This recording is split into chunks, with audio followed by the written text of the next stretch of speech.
আসসালামু আলাইকুম। আজকে আপনাদেরকে নতুন একটি অভিজ্ঞতা নিয়ে আমি হাজির হলাম। এটা হলো আমার একটি ছোট্ট কেজ, যে কেজে আছে কোয়েল পাখি এবং বাজরিগার পাখি দুইটি একসঙ্গে লালন পালন হচ্ছে। একই জায়গা একটি কেজ, ভিন্ন রকমের এখানে আছে পাখির বসবাস। আপনারা সরাসরি দেখতে পারবেন এগুলো হলো বাজরিগর পাখি এবং কোয়েল পাখি নিয়েই একটি খাঁচা হিসাবে আবদ্ধ করা হয়েছে। আর এখানে ডিমও দেখতে পারবেন যে সুন্দরভাবে ডিম দিয়েছে, সঙ্গে উপযুক্ত পরিবেশে পানি এবং সঙ্গে আছে দানাদার খাবার।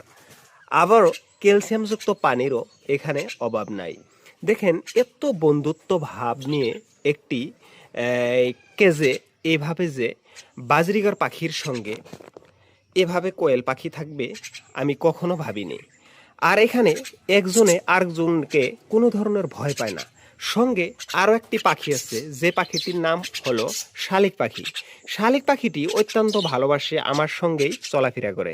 শালিক পাখিটিকেও আমি যথেষ্ট ভালোবাসি। এই রৌদ্রের মধ্যে আপনি পর্যাপ্ত পরিমাণে পানি দিবেন এবং পরিচর্যা করতে হলে, কোয়েল পাখি বেমারমুক্ত রাখতে হলে অবশ্যই আপনি মাটির থেকে অনেক উপরে আপনার কেজটি রাখবেন। কোয়েল পাখি 10টি কোয়েল পাখির মধ্যে মিনিমাম 2টি পুরুষ পাখি রাখুন। পুরুষ পাখি কোয়েল পাখি ডিমের গুণাগুণ অবশ্যই ভালো দিবে, আর এই ডিমের থেকে পরবর্তী পর্যায়ে বাচ্চা পাওয়ার খুবই চান্স আছে। কোয়েল পাখি যদি গলায় ঘক ঘক করে তাহলে ভাববেন যে পর্যাপ্ত পরিমাণে এখানে গরমের অভাব। আর এটা এটা রৌদ্রের মধ্যেই কিন্তু হবে।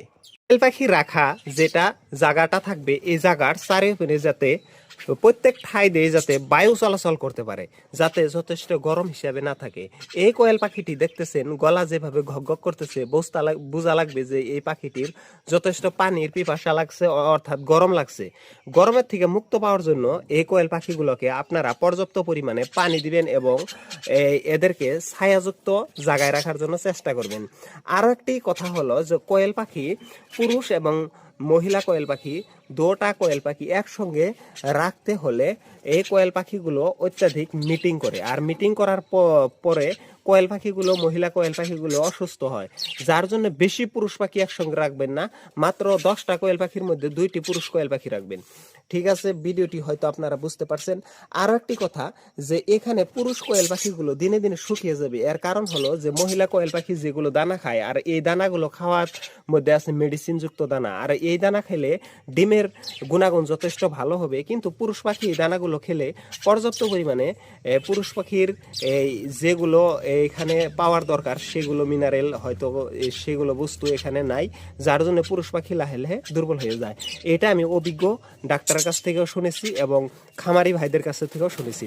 আপনারা দেখেন এখানে পুরুষ কোয়েল পাখি কয়েকটি এবং একটি কোয়েল পাখির সঙ্গে কয়েকটি মহিলা পুরুষ কোয়েল পাখি মিট করার জন্য যথেষ্ট অপ্রান্ত চেষ্টা। দেখতেছেন কিভাবে মিটিং করতেছে। আর এগুলো পুরুষ কোয়েল পাখির গলায় গাঢ় বাদামি রং এবং মহিলা কোয়েল পাখির গলায় কালো রঙের থাকে।